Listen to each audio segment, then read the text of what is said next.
Hi, everybody. I'm Bill Doherty, co-founder of the Doherty Relationship Institute, and I want to just pass on something that finally came through to me after about 30 years of doing couples therapy and teaching it. And that is, we all have things we emphasize in working with couples, and it turns out that there's lots of pathways for couples to improve beyond maybe what we emphasize, and this is often called common factors. I have a colleague, Andy Christensen, who did a really great article summarizing these.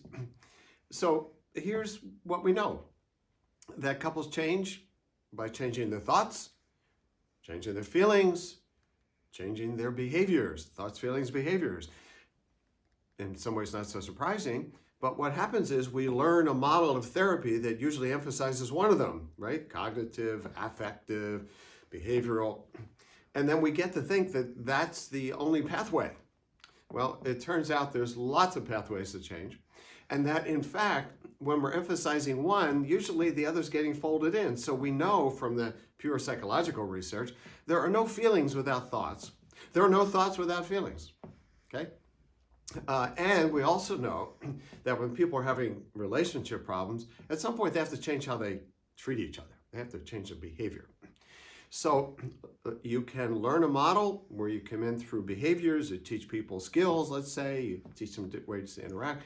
If they do that, it's going to change how they think, how they feel. You can come in through affect, and it's going to change how they think and probably how they behave. And you can come in through thinking, through thoughts.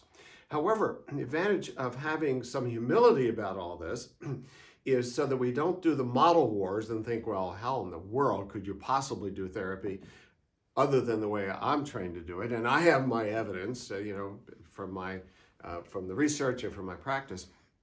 But so we get more humble. But the other reason is that it may be that some of the other stuff needs some special help, particularly behaviors. Because there can be a tendency to think, if you think deep emotion is everything, that automatically people are going to know how to change how they interact with each other.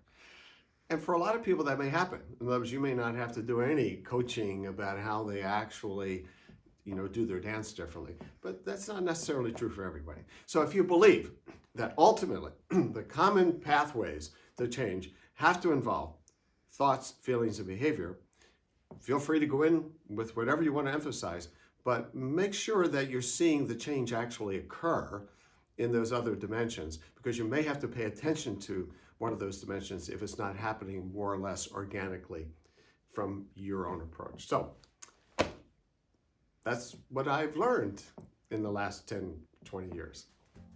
Hope it's useful.